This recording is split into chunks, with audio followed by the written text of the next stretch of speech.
God will provide through your own hands. దేవుడు నీ చేతుల ద్వారానే నీకు సమకూరుస్తారు. వెయిట్ ఎ మినిట్ ప్రోగ్రామ్ను వీక్షించడానికి ఆన్లైన్కి వచ్చినటువంటి మీకు ప్రభు పేరట శుభములు కలుగును గాక.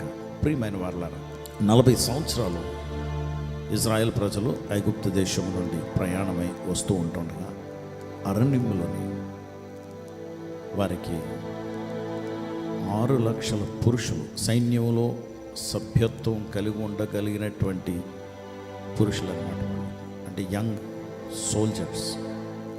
వీళ్ళు కాకుండా వృద్ధులు, స్త్రీలు, పిల్లలు, నడి వయసు వాళ్ళు, వీళ్ళందరూ కలుపుకుంటే just imagine maybe some 50 lakhs or 1 crore, తెలియదు మనకి. సైన్యంలో సభ్యత్వం కలిగి ఉండగలిగినటువంటి వారు యవనస్తులు మాత్రం 6 లక్షల మంది. అది బైబిల్ చెప్తున్నటువంటి సత్యం. వీరికి భోజనం ప్రొవైడ్ చేయాలంటే, ఏ ఆకులు వండుకోవాలన్నా, ఏది చేయాలన్నా, ఏ మంచినీళ్ళు తాగాలన్నా చెరువు సరిపోద్దా? ఒక 100 ఎకరాల పంట పొలం సరిపోద్దా? ఒక అరణ్యంలో దొరుకుతున్నటువంటి ఫలాలు, ఆకులు సరిపోతాయా? కానీ ఆశ్చర్యకరంగా దేవుడు వాళ్ళకి కష్టం లేకుండా మన్నాను కురిపించిన దేవుడు. వాళ్ళు వాడుకోవటానికి కానీ, వాళ్ళు త్రాగటానికి కానీ బండల నుండి నీళ్లుని రప్పించిన దేవుడు.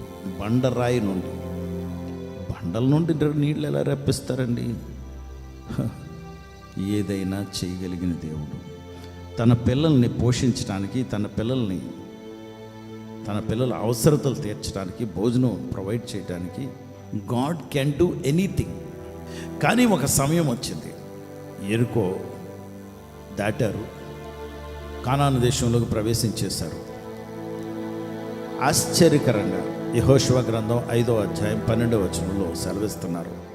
ఏమనంటే, మన్నా ఆగిపోయింది. కాబట్టి మన్నాని సమకూర్చుకోవటం, తెచ్చుకోవటం జరగటం లేదు. ఇప్పుడు భోజనం ఎలాగా?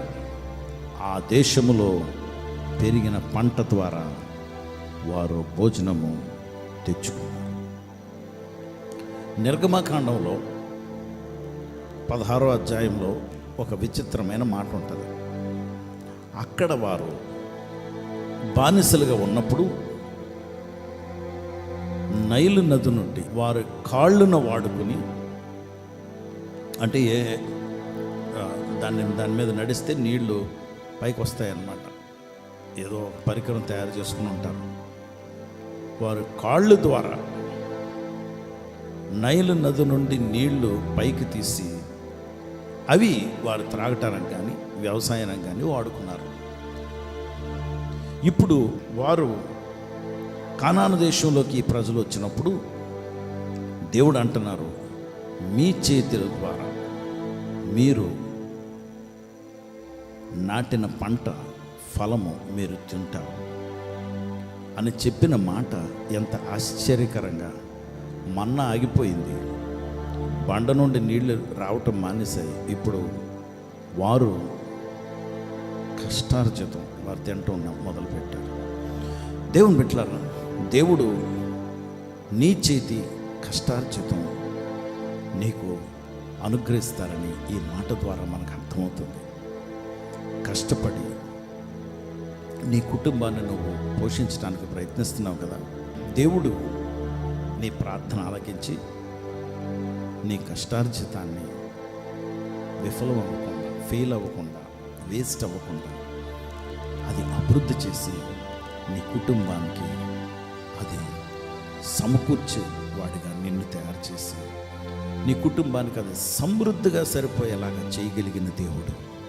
అందుకే hour God will provide through your own hands now. అంటే నీ చేతుల ద్వారా ఇప్పుడు దేవుడు సమకూరుస్తాడు. గతంలో నువ్వు కష్టపడి ఉంటావు, ఇప్పుడు దేవుడు నీ కష్టాన్ని చూశారు, నీ బాధను చూశారు, నువ్వు ఆత్మీయంగా ఎదిగావని చూశారు. కనుక hour God will provide through your own hands.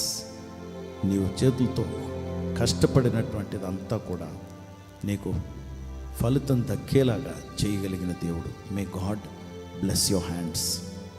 And నీ చేతుల్ని, నీ చేతి పనులను ఆయన ఆశీర్వదించునుగాక. నీ చేతి పనులను ఆశీర్వదించి అనేకులకు ఆశీర్వాదకరంగా అది దేవుడు చెయ్యునుగాక. ఆయన ఆశీర్వదించు దేవుడు. ఆయన వైపు నీ చేతులెత్తు, నేను ప్రార్థన చేస్తాను. దేవుడు నీ చేతులను ఆశీర్వదిస్తాడు. పరిశుద్ధుడా ప్రభా, నీకు వందనాలు, స్తోత్రాలు. నీ బిడ్డల చేతులను ప్రభా నువ్వు ఆశీర్వదించమని, వారి చేతుల్లో మీరు చేతులు పెట్టి అనేకులకు ఆశీర్వాదకరమైనటువంటి హస్తాలుగా చేయండి ప్రభా. నీ రక్తంతో వారి చేతులను కడగండి. వారి చేతుల మీద ఉన్నటువంటి రక్త మార్కులను అన్నిటినీ తుడిచివేయండి ప్రభా. పాపాన్ని, శాపాన్ని తుడిచివేయండి. వారి హస్తాలు ఆశీర్వాదకరంగా ఉండును గాక. నీ నామానికి మహిమ తెచ్చుకోమని మా ప్రభువు రక్షకుడు యేసుక్రీస్తు వారి నామములో ప్రార్థించి వేడుకొంచున్నాం తండ్రి. ఆమేన్.